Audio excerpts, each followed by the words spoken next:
하늘 계시는 사랑의 말씀 아버지 하나님,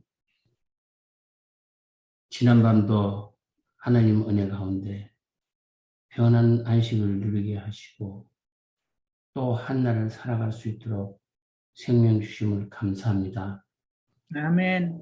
저희들에게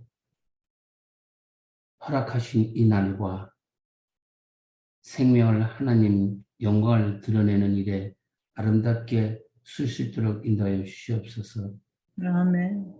하나님, 하루를 말씀과 기도로 시작할 수 있도록 은총을 베풀어 주시니 또한 감사합니다. 아멘. 우리의 삶 속에서 늘 주님을 예배하며 의지함이 습관이 되게 하시고 모든 삶을 주님께 맡김으로 주님의 인도를 따라 바른 길을 가게 하여 주시옵소서. 아멘. 오늘도 창세기 8장 말씀을 가지고 은혜를 받고자 합니다. 목사님을 통해서 말씀을 들을 때 큰 은혜 받는 시간이 되기를 예수님의 이름으로 기도드렸습니다. 아멘. 아멘. 예, 이제 이명숙 집사님께서 8장 1절로 14절을 낭독해 주시겠습니다. 하나님이 노아와 그와 함께 방주에 있는 모든 들짐승과 육축을 곤념하사 바람으로 땅 위에 불게 하심에 물이 감하였고 깊음의 샘과 하늘의 창이 막히고 하늘에서 비가 그치매 물이 땅에서 물러가고 점점 물러가서 150일 후에 감하고 7월 곧 그달 17일에 방주가 아라랏 산에 머물렀으며 물이 점점 감하여 10월 곧 그달 1일에 산들의 봉우리가 보였더라. 40일을 지나서 노아가 그 방주에 지은 창을 열고 까마귀를 내어놓음에 까마귀가 물이 땅에서 마르기까지 날아 왕래하였더라. 그가 또 비둘기를 내어놓아 지면에 물이 감한 여부를 알고자 하매 온 지면에 물이 있으므로 비둘기가 접촉할 것을 아직 찾지 못하고 방주로 돌아와 그에게로 오는지라. 그가 손을 내밀어 방주 속 자기에게로 받아들이고 또 7일을 기다려 다시 비둘기를 방주에서 내어놓음에 저녁 때에 비둘기가 그에게로 돌아왔는데 그 입에 감람새 잎사귀가 있는지라. 이에 노아가 땅에 물이 감한 줄을 알았으며 또 7일을 기다려 비둘기를 내어놓음에 다시는 그에게로 돌아오지 아니하였더라. 600일 정월 곧 그달 1일에 지면에 물이 거친지라. 노아가 방주 뚜껑을 제치고 본즉 지면에 물이 거쳤더니 2월 27일에 땅이 말랐더라. 예, 감사합니다. 땅이 말랐더라 라고 하는 것으로 오늘 14절까지 살펴보도록 하겠습니다.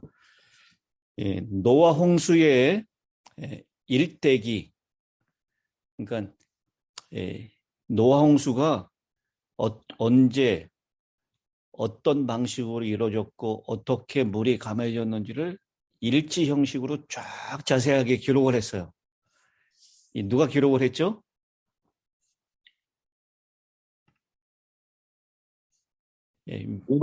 모세가 기록을 했죠. 아마 모세가 전해 들어오던 그 이야기들을 다 수집해가지고 정확하게 기록을 하는데요. 날짜까지 정확하게 기록을 합니다.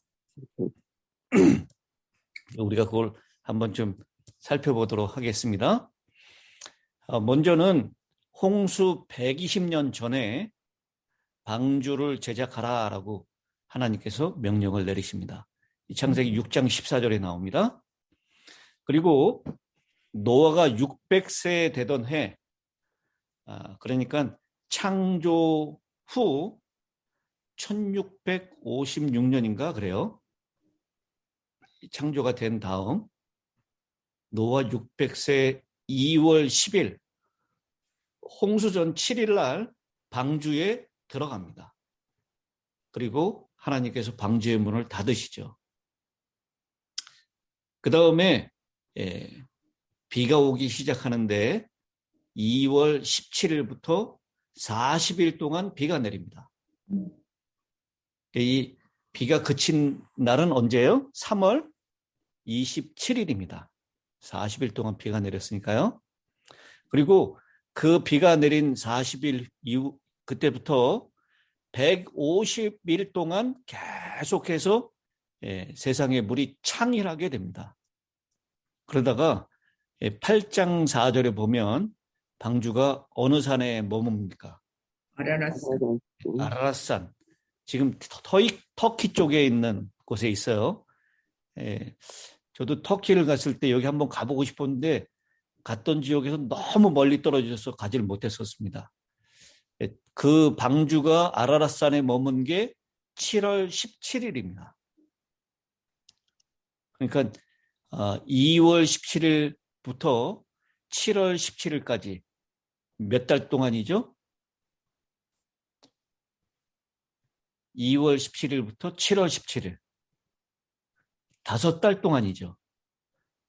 날수 따지면 150일 동안입니다.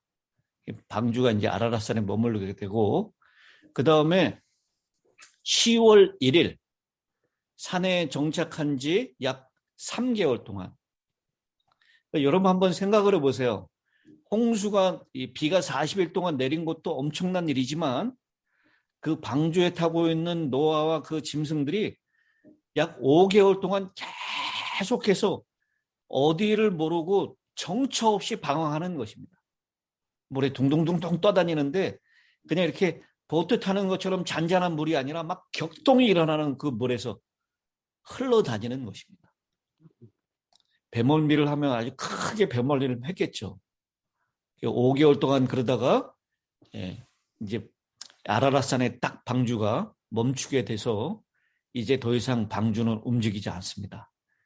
그런데 거기에서 약 3개월 동안 10월 1일까지 머무르는 동안 이제 산의 봉우리가 겨우 이제 보이기 시작하는 것입니다. 그래서 노아가 창문을 열게 되죠. 8장 6절에. 그게 11월 11일입니다. 그리고 이 산이 보이고 난 다음에 40일이 지난 다음이죠. 그때 이제 까마귀를 내보냅니다. 까마귀를 보낸 후에 7일 만에 다시 비둘기를 내보냅니다. 그게 11월 18일이에요. 근데 다시 발붙일 것이 없으니까 돌아오죠. 그다음 8장 10절에 보면 두 번째 비둘기를 내보내는데 그게 11월 25일입니다. 7일 지난 다음에. 근데 이 두 번째 내보냈을 때는 감람 새 잎사귀를 물고 돌아옵니다. 그리고 또 7일이 지난 다음에 세 번째 비둘기를 내보내요. 12월 2일입니다. 그리고 방주 뚜껑을 열고 내다 보니까 601년 1월 1일 세 번째 비둘기를 날려보낸 후 30일이 지난 후에 지면에 물이 거친 것을 보게 됩니다. 그리고 2월 27일 뚜껑을 열고 본 후 약 60일 후에 땅이 완전히 다 말랐다라는 것을 알게 되죠. 그리고 8장 15절 하나님의 명령을 따라서 2월 27일 노아 601세 되던 때 2월 27일 방주에서 나오게 됩니다. 그래서 방주에 들어간 날수는 총 377일 동안 방주에 들어가 있었다라고 하는 것입니다. 그것이 오늘 이 8장에 나오는 이야기의 주 흐름이고요. 제가 오늘 여기서는 성경 원어 중에서 몇 가지를 살펴보면서 함께 은혜를 좀 나누려고 합니다. 먼저 8장 1절에 하나님이 노아와 그와 함께 방주에 있는 모든 들짐승과 가축을 어떻게 하사? 기억하사. 우리 개역 한글에는 권념하사라고 했는데 히브리어 성경에는 이 기억하다라는 단어를 뭘로 썼냐면 자카르라고 하는 단어를 썼습니다. 이 자카르라고 하는 단어는 그냥 잊어버렸다가 생각나는 그것이 아니라 마음에 뚜렷이 새겨서 항상 마음에 깊이 간직한다라는 뜻입니다. 그러니까 하나님께서는 이 홍수 내내 계속되는 동안에도 노아의 가족과 방주 안에 있는 모든 것들을 마음에 새겨놓은 것처럼 한시도 잊지 않고 늘 생각하며 지켜주셨다라는 그런 의미입니다. 우리 7장에 방주로 들어가라라고 표현했죠? 7장 1절에 방주로 들어가라라고 표현했는데 영어 성경에는 방주로 들어오라라고 표현합니다. 여러분 들어가라, 들어오라. 뭐 히브리어에는 들어오다, 들어가다 이 구분이 없어요. 근데 어느 게 더 여러분 마음 가운데 와닿습니까? 들어오라. 들어오라는 얘기는 누가 거기 계신다는 거죠? 거기 하나님이 계신다는 겁니다. 노장원이 이따 기도를 위해서 미리 지금 마이크를 좀 풀어놔 주세요. 마이크가 지금 꺼져 있네요. 들어오라라고 하는 것, 그것은 하나님이 방주에 계시고 홍수 기간 내내 방주와 함께 계셨고, 말씀드렸듯이 방주는 조향장치가 없습니다. 키가 없어요. 그리고 뭐 노나 도시나 이런 게 없어요. 그 방주를 운행하시는 분은 누구십니까? 방주를 운행하시는 분은 하나님이셨어요. 함께 계셨고 한시도 잊지 않고 계셨습니다.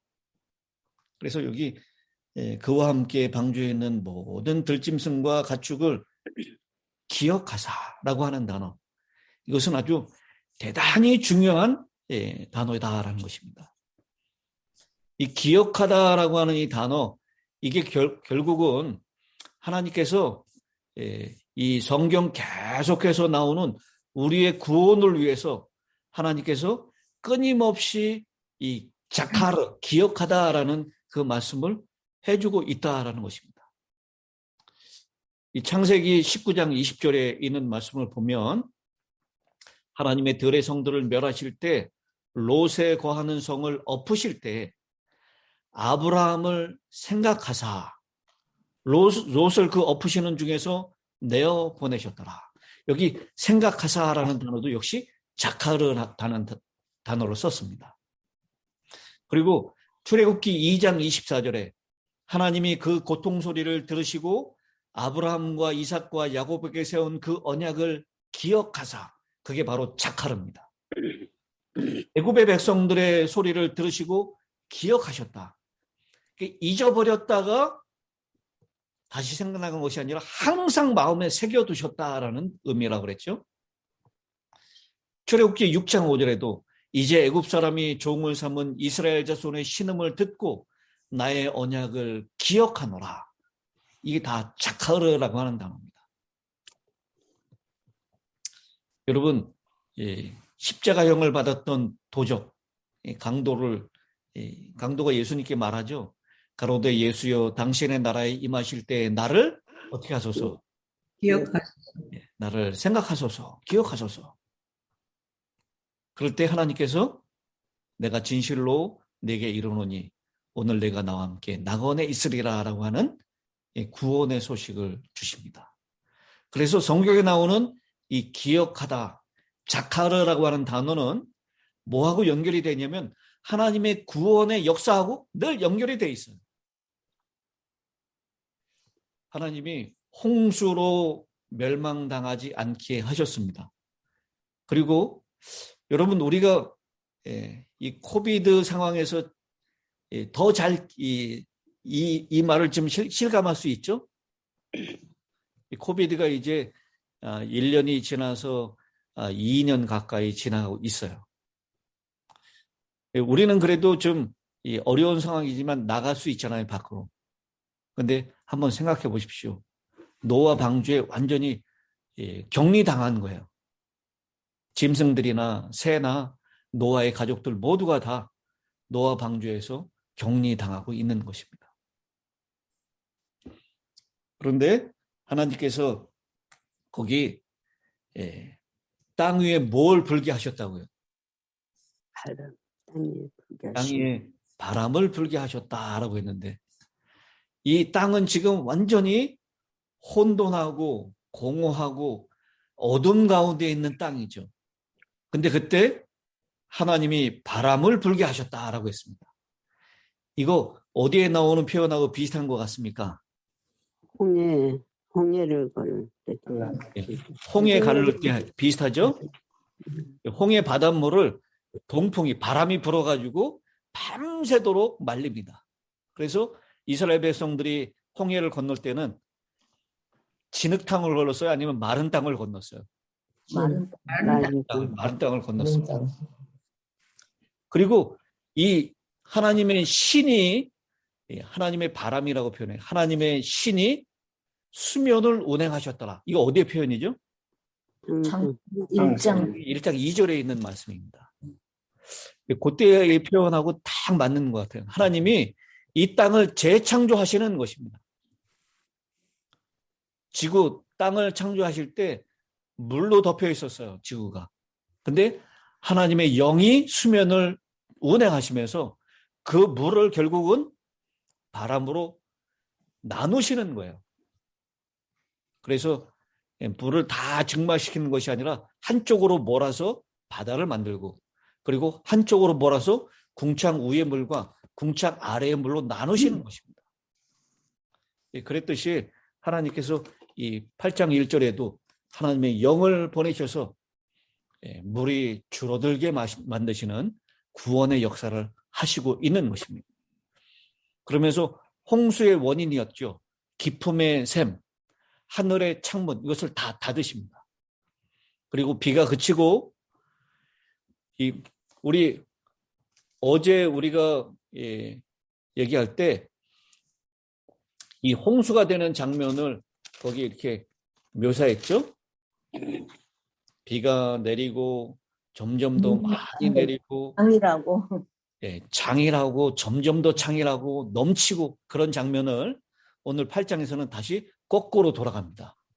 물이 줄어들었고 물이 땅에서 물러가고 3절입니다. 물이 땅에서 물러가고 점점 물러가고 줄어들고 그 다음에 5절에 물이 점점 줄어들어.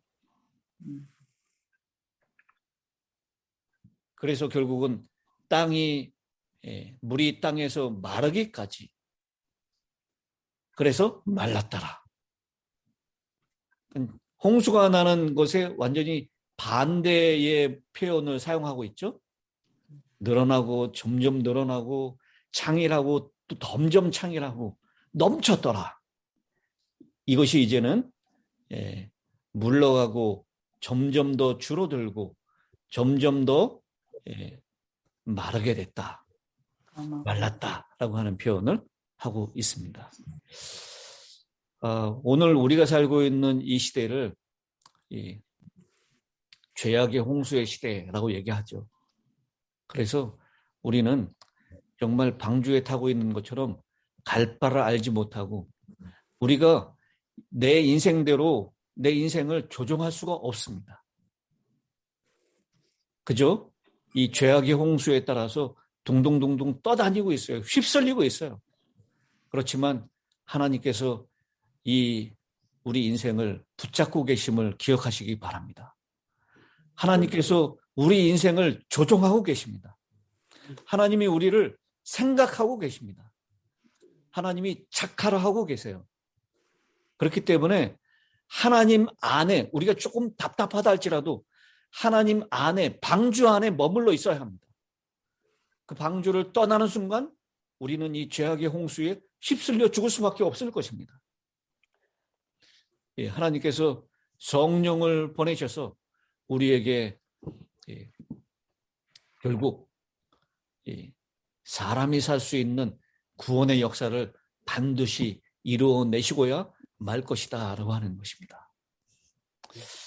그 다음에 남은 시간 동안에 제가 좀 살펴보고 싶은 것은요. 10절에 있는 말씀입니다.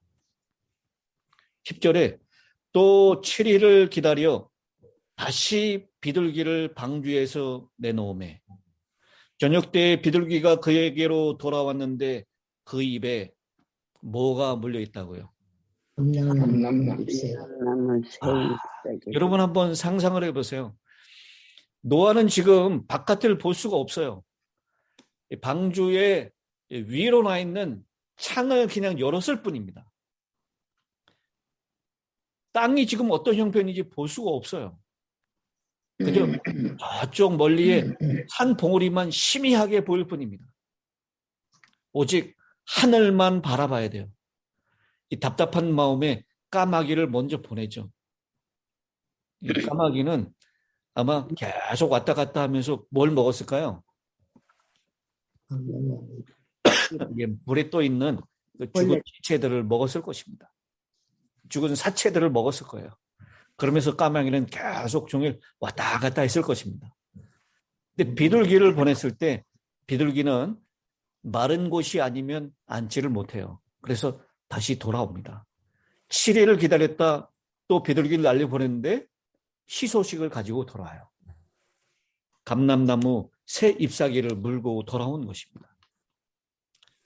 근데 여기 우리말 성경에는 10절에 또 7일을 기다려라고 할 때 그 기다려라고 하는 단어하고 12절에 나오는 또 7일을 기다려라고 할 때 기다려라고 하는 단어하고 똑같이 사용됐어요. 근데 히브리 원어를 보면 10절에 기다려는 훌이라고 하는 단어를 썼습니다. 훌. 그 다음에 12절에 기다려는 무슨 단어를 썼냐면 야할이라고 하는 단어를 썼습니다. 이 단어가 좀 다르다는 것이죠. 이 10절에서 사용된 훌이라고 하는 기다려의 이 원어의 의미는 비틀다라는 의미입니다. 출산하는 여인이 고통을 참지 못해서 몸을 비틀 때 이 훌이라고 하는 단어를 사용했습니다. 여러분 이 단어의 의미를 깊이 생각해 볼 때 노아는 땅이 말라서 방주에서 나가기를 간절히 바라며 그 고통 가운데서 7일간을 기다린 것을 반복했음을 알 수 있습니다. 제가 한국에 나가서 격리당했을 때 그때 14일 격리했어요. 이 14일 격리하는 동안 얼마나 힘든지 몰라요. 몸을 정말 비틀게 돼요. 이거 빨리 끝나가지고 나가가지고 좀 마음껏 좀 돌아다녀서 좋겠다. 그때 기다려가 몸을 비틀다라는 기다림이에요. 그런데 12절에 나오는 야할이라고 하는 기다린다는 단어는 바라다, 앙망하다라는 그런 의미를 가지고 있습니다. 그러니까 이 7일을 기다렸다라고 하는 것은 소망 가운데 앞날을 기대하는 것을 표현하는 것입니다. 10절에서의 7일을 기다리는 것은 아무런 소망이 없어요. 비둘기가 그냥 돌아왔기 때문입니다. 그런데 12절에 7일을 기다리는 것은 이제 새 감람잎을 몰고 돌아왔기 때문에 소망 가운데 기다릴 수가 있게 되는 것입니다. 여러분, 우리의 기다림은 어떤 기다림입니까? 소망의 기다림. 예수님의 재림을 기다리는 이 기다림은 몸을 비틀면서 기다리는 것입니까? 아니면 소망 가운데 기다리는 것입니까? 소망 가운데. 소망 가운데 기다리는 것이라 믿습니다. 여러분, 우리에게 소망을 주는 새 감람나무 잎을 볼 수가 있습니까? 여러분에게 주시는 소망을 주는 새 감람나무 잎은 무엇입니까? 하나님의 말씀. 하나님의 말씀을 연구하면서 깨달은 기쁨. 주변에 도저히 변화될 것 같지 않았던 사람이 변화된 모습을 보는 기쁨. 교회에 오랫동안 나오지 않았던 사람이 다시 교회를 찾아오는 기쁨. 여러분에게 그 모든 것들이 새 감람나무 잎이 되기를 바랍니다. 아멘. 그래서 우리가 그는 이 죄악의 홍수 가운데 내 맘대로 되지 않고 내 방향대로 갈 수 없어요. 사람이 길을 계획할지라도 그 걸음을 인도하시는 분은 하나님이십니다. 그래서 우리는 그저 둥둥 떠다니고 이 죄악의 홍수에서 그냥 방황할 수밖에 없는 그런 인생이지만 우리 인생의 길을 하나님께서 주고 계시고 하나님께서 우리를 작하러 생각하사 기억하사 우리를 인도하고 있다는 것을 여러분 꼭 기억하셨으면 좋겠습니다. 아멘. 그리고 우리가 기다리는 그 재림에 대한 소망, 구원에 대한 소망이 바로 몸을 비틀면서 아주 괴로움 가운데 기다리는 것이 아니라 소망 가운데 즐거워하는 가운데 하나님께 감사하는 가운데 기다리는 기다림이 되기를 간절히 바랍니다. 아멘. 아멘. 이제 노경훈 장로님 마지막 끝기도를 부탁드리겠습니다.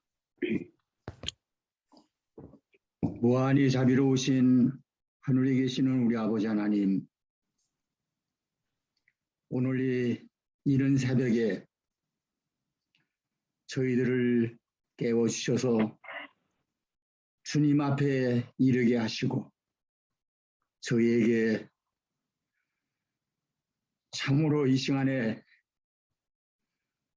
어떻게 우리의 생각으로조차도 아버지 앞에 다 감사를 드릴 수 없는 엄청난 주님의 저희들을 향하신 사랑과 그 기다림과 기대하심을 주의 종을 통하여 우리에게 말씀하여 주심에 아버지 하나님 진심으로 감사합니다. 저희들을 그렇게 착하로 하셔서 주님의 마음은 어쩌면 우리 이상 우리의 구원을 위하신 것 이상 다른 것이 없는 양 저희들의 구원을 위하여 오늘도 주님은 정말 전심으로 전력을 다하여 우리를 위하사 우리의 구원을 이루시고 역사하심에 대하여 우리 모두의 심령에 말로 닿을 수 없는 감사와 감격을 주님 앞에 드리오며 주여 다시 한번 저희들 주님 앞에 헌신드리오니 주님 저희들을 받으셔서 우리 주님 십자가의 보혈로 정결케 하셔 주시옵시고 저희로 이제부터 더욱 열심을 내어 전심전력하여 주님을 모시고 주님과 함께 주님의 뜻을 이루어 나가며 특별히